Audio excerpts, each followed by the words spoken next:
दोस्तों स्वागत है आप सबका चैनल में। सबसे पहले मैं कहूँगा कि आपके कमेंट्स में पढ़ता हूँ और मेरे को बहुत मोटिवेट होता हूँ। नया नया मेरा चैनल है। इससे पहले मैं बाली गया था, मैं वियतनाम में हूँ। वियतनाम में मेरे से बहुत सारे लोगों ने पूछा कि आप वियतनाम कैसे गए, वियतनाम का वीज़ा के बारे में बताइए या फिर डॉक्यूमेंटेशन के बारे में बताइए, इंडिया से वियतनाम कैसे जा सकते हैं, ये सारी बातें बताइए। आप में से बहुत सारे लोग जो छुट्टी आने वाली है तो आप उसमें जाना चाहते हैं, वियतनाम घूमना चाहते हैं। तो आज की वीडियो में मैं डिस्कस करूँगा कि इंडिया से वियतनाम आप कैसे जा सकते हैं। उसको दो टॉपिक में डिवाइड किया है। पहला वीज़ा को कैसे अप्लाई कर सकते हैं और साथ साथ आपको डॉक्यूमेंटेशन क्या क्या रिक्वायरमेंट होंगी अगर आप इंडिया से वियतनाम जा रहे हैं। तो दोस्तों आगे बढ़ने से पहले ये मैं बोलना चाहूँगा कि यार वियतनाम बहुत बहुत खूबसूरत है और अगर आपने प्लान बना ही लिया है तो आप जरूर से घूमने जाइए and it's really very beautiful.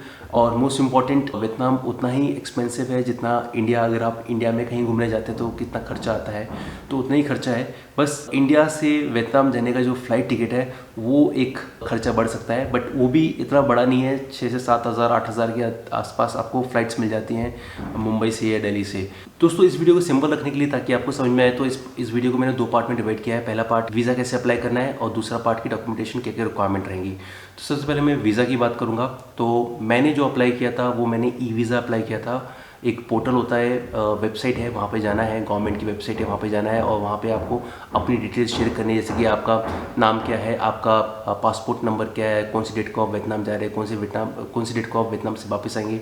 तो ये सारी डिटेल्स देनी पड़ती है और आपको जो वीज़ा फ़ीस है, ई वीज़ा फ़ीस है $25, वो आपको पे करना पड़ता है और विद इन 2-3 डेज़ में आपको वीज़ा मिल जाता है। दूसरी अच्छी बात मुझे ये लगी कि अगर आप जब भी वियतनाम के लिए ई वीज़ा अप्लाई कर रहे हैं तो इसमें रिजेक्शन चांसेस बहुत कम है। बड़े ही आसानी से आपको वीज़ा मिल जाता है। चाहे आपका फ्रेश पासपोर्ट भी है तो आपको कोई दिक्कत नहीं आएगी। अगर इससे पहले आप कोई भी कंट्री नहीं गए हैं, वियतनाम आपकी पहली कंट्री है, तो आपको आसानी से वीज़ा मिल जाएगा। एक और बात मुझे अच्छी लगी कि अगर आप जब वीज़ा अप्लाई कर रहे हैं तो पहले से आपको फ़्लाइट टिकट परचेज करने की आवश्यकता नहीं है। मतलब ऐसा नहीं है कि आपने पहले से फ़्लाइट टिकट्स बुक कर रहे हैं और आपको शो करना पड़ रहा है कि हम इस डेट को वियतनाम जा रहे हैं और इस डेट को वियतनाम से वापस आ रहे हैं।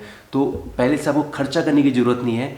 बट ये है कि आपको तय करना पड़ेगा कि इस डेट को आप वियतनाम जा रहे हैं और इस फाइनल डेट को आप वापस आ रहे हैं। तो ये आपकी एक प्लान जरूर होना चाहिए। वो प्लान आपकी छुट्टी के हिसाब से हो या फिर वो प्लान आप ऐसा भी कर सकते हैं कि कौन सी डेट को आपको फ़्लाइट सस्ती पड़ रही है उसके हिसाब से भी अपने डेट्स को मैनेज कर सकते हैं और मैक्सिमम आप 30 दिन के लिए वीज़ा को अप्लाई कर सकते हैं। ई वीज़ा के प्रोसेस को अच्छे से समझने के लिए आपको मैं लेके चलता हूँ अपने लैपटॉप को, वहाँ पे step by step e visa को कैसे फिल करना है फॉर्म को वो बताता हूँ। बड़ा सिंपल प्रोसेस है, आप भी कर सकते हैं और फिर इसके बाद डॉक्यूमेंटेशन की बात करूँगा मैं। सो गाइस सबसे पहले आपको गूगल में जाना है। गूगल में जाने के बाद आपको यहाँ पे वियतनाम ई वीज़ा के लिए टाइप करना है। जैसे ही आ जाता है तो सबसे पहले जो वेबसाइट दिख रही है ये कभी कभी दूसरे तीसरे नंबर में भी रहती है। कुछ एड्स आ जाते हैं तो वो पहले आ जाते हैं।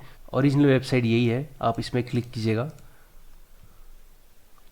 इसमें क्लिक करने के बाद आप यहाँ पे आएंगे, यहाँ पे दिखाएगा फॉर फॉरेनर्स, यहाँ पे आपको जाना है, यहाँ पे इस पर क्लिक करना है। जैसे क्लिक करेंगे तो यहाँ पे कुछ स्टेप्स बताया जा रहा है। पहला स्टेप ये बताया जा रहा है कि फुलफिल रिक्वायर्ड इन्फॉर्मेशंस। उसमें सबसे इम्पॉर्टेंट पार्ट ये दर्शाया गया है कि आपका जो नाम है, जो आपके पासपोर्ट है, आप उसको ओपन करेंगे तो जिस तरीके से आपका पासपोर्ट में नाम दिया गया है उसी तरह से आपको इसमें फिल करना है। और दूसरा पार्ट में आपको बताया गया है कि आपको पेमेंट करना है। तीसरे पार्ट में आपको एक रजिस्ट्रेशन कोड दिया जाएगा। उस रजिस्ट्रेशन कोड के द्वारा आप अपने ई वीज़ा को ट्रैक कर सकते हैं। तो यहाँ पे मैं कंफर्म में क्लिक करता हूँ, नेक्स्ट में क्लिक करता हूँ। यहाँ पे बताया गया कि मुझे यहाँ पे एक पासपोर्ट साइज़ फ़ोटो डालनी है।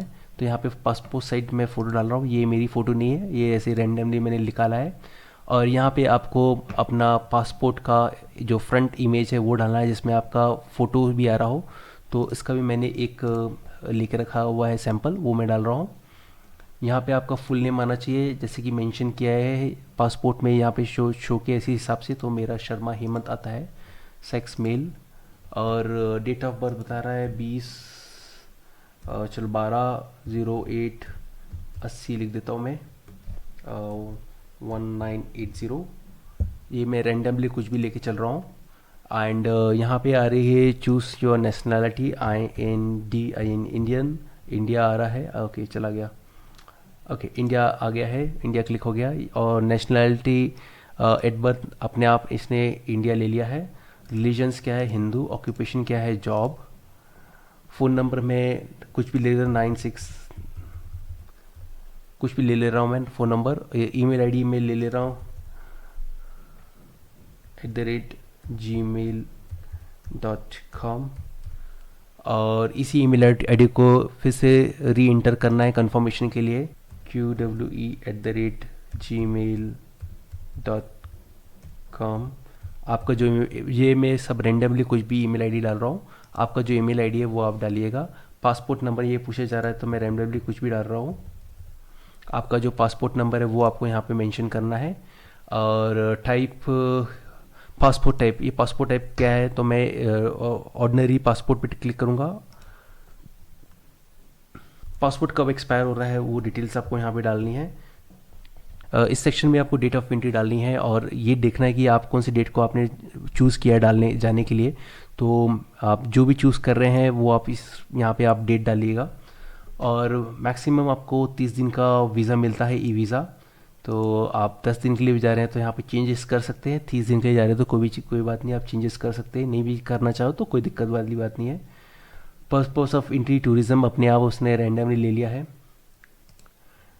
यहाँ पे कोई भी एड्रेस डालना है, जो भी आप जो भी हॉस्टल में आप रुक रहे हैं या जो भी होटल में आप रुक रहे हैं तो आप उसका एड्रेस डाल देंगे। मैंने ये एड्रेस डाल दिया है।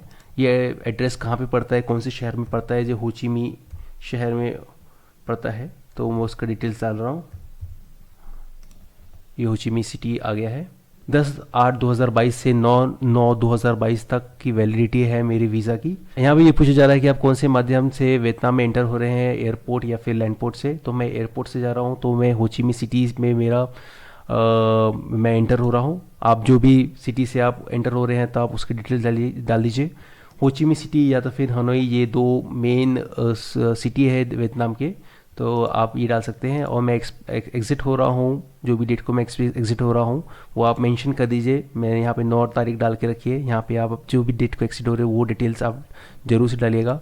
और एग्ज़िट डिटेल आप कहाँ से कर रहे हैं, मैं यहाँ से कर रहा हूँ होचिमी सिटी, होयान से एग्ज़िट हो रहा हूँ। तो यहाँ पे मैंने होयान का डिटेल्स डाल दिया है। यहाँ पे ये मुझे एक कोड पूछा जा रहा है, वो मेरे को यहाँ पे लिखना है 7743। और रिव्यू के लिए, फॉर्म रिव्यू के लिए पूछा जा रहा है, तो मैं आई एग्री में क्लिक करके ये फॉर्म रिव्यू को क्लिक कर देता हूँ। यहाँ पे मेरे को ये रजिस्ट्रेशन कोड दिया गया है और ये ईमेल आईडी में मेरे को ये रजिस्ट्रेशन कोड ये मेरे को याद रखना है। Not your registration code must be remember for looking up e visa. अपने ई वीज़ा को फॉलोअप करने के लिए ये रजिस्ट्रेशन कोड को आपको कहीं नोट करके रखना है। और प्रोसेस करने के बाद ये सब डिटेल्स आ जाएगी जो मैंने फिल किया था। हेमंत शर्मा, ये हिंदू और religion Hindu, permanent address India, number, मेरा पासपोर्ट नंबर, सारी डिटेल्स यहाँ पे आ गई है। यहाँ पे पेमेंट में जाना है मुझे। पेमेंट डालने के बाद यहाँ पे बताया जा रहा है कि $25 मेरे को यहाँ पे पे करना है। पे ई वीज़ा फीस के ऊपर क्लिक करना है आपको। यहाँ पे डोमेस्टिक और इंटरनेशनल कार्ड बता रहा है, तो आपको इंटरनेशनल कार्ड में क्लिक करना है, जहाँ वीज़ा मास्टर के थ्रू आप पेमेंट कर सकते हैं। अगर आपके पास रुपए कार्ड है तो ये नहीं चलेगा यहाँ पे। और यहाँ पे आप अपने card numbers, card holder name, expiry date, CVV number, phone number, email address, इस सारी डिटेल्स को फिल करके, यहाँ वियतनाम लिखा है, यहाँ पे आप इंडिया लिख करके और यहाँ पे नेक्स्ट में क्लिक कर दीजिए। और आपको 2 से 3 दिन में आपके पास ई वीज़ा आ जाएगा। और आपको ई वीज़ा के फॉलोअप लेना है तो रजिस्ट्रेशन कोड जो आपको भेजा गया है उसके थ्रू आप अपने ई वीज़ा के फॉलोअप को ले सकते हैं। तो गाइस, आपने देखा कि वियतनाम का ई वीज़ा कितना आसान है। सिर्फ कुछ डिटेल भरनी रहती है और आपके पास ईमेल में 2 या 3 दिन में आपके पास ई वीज़ा आ जाता है। अब मैं बात करूंगा डॉक्यूमेंटेशन की। जब आप इंडिया से वियतनाम के लिए फ्लाई हो रहे हैं तो इमिग्रेशन में आपसे क्या क्या सवाल पूछ सकते हैं। सबसे पहले आपसे पूछ सकते हैं पासपोर्ट कंपलसरी है। जब आप कोई भी कंट्री जा रहे हैं तो वो मैंडेटरी है और उसमें जो वैलिडिटी है आपके पासपोर्ट की वो कम से कम 6 महीने होनी चाहिए। दूसरा आपसे पूछ सकते हैं रिटर्न टिकट।